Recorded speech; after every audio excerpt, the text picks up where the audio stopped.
Michael Parker, y tafliad I fewn i'r cwrt. Williams, y peniad a Jones yn clirio. Breeze. Mae Harrison di cam amser I hwnna. Jamie Breeze, mae Disney ar draws. Disney yn erbyn Breeze a Breeze yn ergydion syth tuag at Danby yn y diwedd. Oedd o'n gyflymach na Harrison. Disney yn rhoi'r pwysau ar Breeze. Yr ergyd yn rhy agos at y golwr yn y diwedd. Craig Jones dros y Cei Cei Connah sy'n neb ar y postyn pell yn y bryd. Maen nhw'n di gadael y lle ar gyfer Michael Wilde. Michael Wilde di sathru ar amddiffynwr Caernarfon yma'n hyn.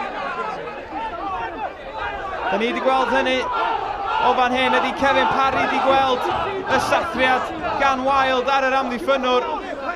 Coesau'r draws I gilydd yn y cwrt, ond yn sicr ydyn edrych fel bod Wilde wedi gyrru droed I lawr. Jamie Crowther sydd yno. Dim cerdyn o gwbl I Michael Wilde. Sean Bradley at Kai Jones. Cyfle gan Arfon wrth ymosod. Jones yn troi Horan. Horan glynu at I dasg. Jones yn ôl at Williams. Williams un cyffyrddiad ergydio! Am arbediad gan John Danby. Oedd y bêl fel petai'n sownd o dan draed Ryan Williams. Ond mi gath o'r nerth tu ôl i'r ergyd yna. Ac o rhaid I Danby ymestyn i'w throi heibio'r postyn.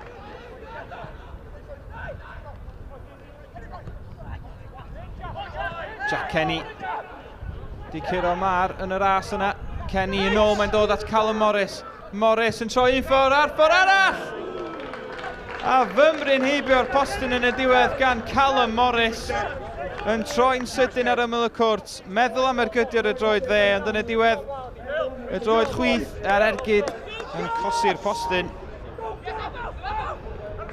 Ryan Wignall yn troi. Mynd i'r llawr, dim trosedd. A Bradley yn rhyddhau Jamie Breeze. Mae Breeze yn sydyn.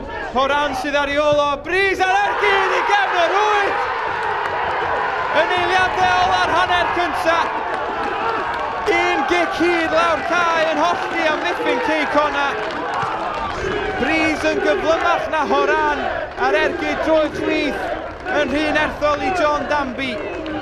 Y cofis ar y blaen ar lannau dyfdwy.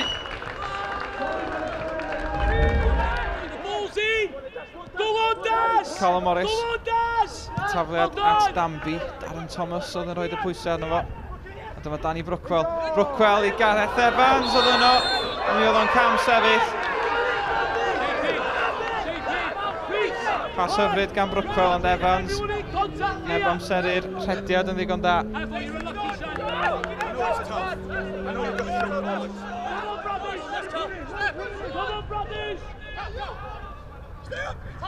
Morris yn cymryd y risg yma'n hyn. Brookwell di ildio, cic rydd, di angen arall. Cei Connah di chymryd un sydyn. Disney fewn i'r cwrs, ni thyn hi ar draws. A Ramsey Rwsut yn ei chadw hi allan.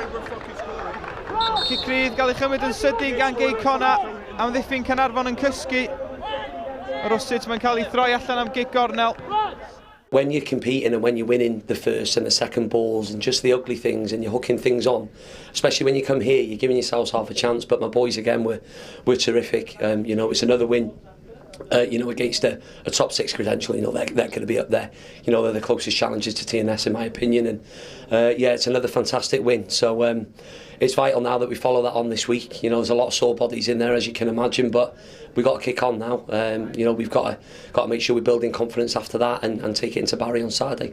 After the great result over the weekend at Falkirk, losing tonight must be a huge blow. Football's just a cycle of ups and downs, isn't it? Of course it is. You know, listen, you say after a big result, then you get a flat performance. The performance wasn't flat. You know, the performance I thought at times was excellent. You know, I mean, the second half we've had 9 corners. We just dominated the ball completely. But you know, I want to give great credit to Caernarfon because you know they've had to stand up to a man, to a barrage in the second half, and they did. They stood up to it. You know, and I knew before the game going 1-0 down against these would be very difficult because of the way they play, and very organised, very workmanlike, good spirit, and they can defend their 18 box. So, you know, it was always going to be tough. 3 goals you scored this season, you've got 3 wins out of it. Is that the message to the lads? Score a goal and you'll win? It is and it isn't.